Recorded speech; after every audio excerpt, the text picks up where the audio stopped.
it's on, and these guys want to show who has the biggest dick in the room. It's not even about showing who's the best wrestler. They want to show who's the toughest fucking guy, who could take the most bullshit. And it's almost like, I mean, you bring up the, extreme nature of the product, but, guys in Japan are taking a simple suplex and dying. I mean, things happen. I mean, you don't want to hear about anyone dying, but, it happens. Well, the other sad piece of news from this week that I thought that I would for sure hear about already was Jeff Hardy getting arrested. We had that in the notes, of course. But it's almost such a non-story because you almost expect that to happen to a guy like that. Yeah, but here's a young kid with just tons of heart who could have just done anything, and I don't know. It's just sad to see him throwing it away like this, Well, I mean, it takes him what, 2 weeks from losing the belt to really just drop himself into drugs. I mean, he's always had like a drug thing, but like. But he's been off it, obviously, because they tested the WWE for all the drugs and everything. So he loses the belt to CM Punk, and he just spirals out, I guess. He just flips out. Do you think it had anything to do with CM Punk's his mockery of, I saw some pictures online of the SmackDown after he won the belt, where CM Punk was doing like some kind of Jeff Hardy gimmick, mocking him with the face paint. Do you think that hurt Jeff? I don't know. What do you think, Danny? I don't know. I'm sure it did. I mean, I don't know. When I look at the facts of the matter, here he leaves WWF, and 2 weeks later, I mean, he was on top of the world 2 weeks ago, and now he's just, he's facing some real trouble, and I don't know. It's just sad to see. No, I mean, you're absolutely right about that. That's a guy that could do anything, but I mean, I think you look no further than, an Elvis Presley or Michael Jackson, and you're surrounded by yes men, and you feel like you can get away with anything. I mean, you have to have that structure there, and Jeff Hardy just has never had the discipline and structure. He's been time and time again, just a slap on the wrist. That's what he gets away with. And, I mean, I think WWE is probably for the better letting him out of his contract and letting him go, not re-signing him, because he was obviously going to be on this path.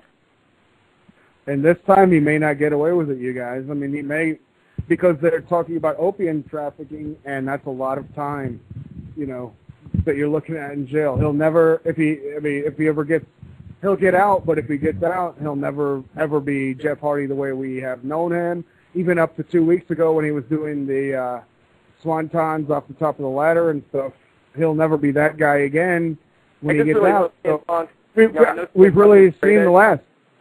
I know CM Punk is straight edge, and I know that, from what I read online, some of the feud maybe had like underlyings of, Jeff Hardy's problems. And I just hope that CM Punk doesn't continue to exploit the situation, because mainly we're not going to get to see the match again. It's just not going to happen. I'll tell you what, at the Breaking Point pay-per-view, he did cut a promo about it, so he has been rubbing salt in the wound. So that's just a poor taste on CM Punk's part. Right. Well, I think I got to agree with Sensei that we've probably seen the last of Jeff Hardy, and I'm disappointed with that, but guys, you guys are doing a great show. I love listening, like hearing what you guys have to say. I'm going to keep watching the fights and keep listening to the show, and keep up the good work, all right? All right, Danny, we'll talk to you. All right. The fact of the matter is that as of last week, like I was saying, as of the Breaking Point pay-per-view, CM Punk was cutting promos on him, and like Danny was saying, and like reiterating what I said actually, is that Jeff Hardy, we've probably seen the last of him as like this risk-taking devil. If he ever does get out of prison again, he'll end up being, he'll be like a Pedro Morales towards the end of his career, where he was just kind of. He was there, people loved him, but he was just kind of getting beat by everybody, and it was sad to watch, I think it's a lousy tactic to get heat off of somebody when you can't build up to the match. When Bischoff was calling out Vince McMahon, it's like, it's great to think about, but Vince McMahon's not going to condescend to show up on the WCW show. So, CM Punk even talking about Jeff Hardy at this point is a moot point, because there's no way the match is ever going to happen.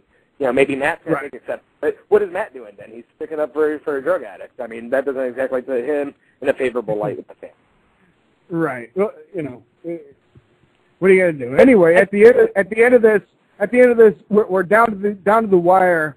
DJ Lil Danzig, do you want to pimp your band, the Humanoids website? Well, I do want to say that Jeff Hardy throws the weakest punches. I'm glad to see him gone.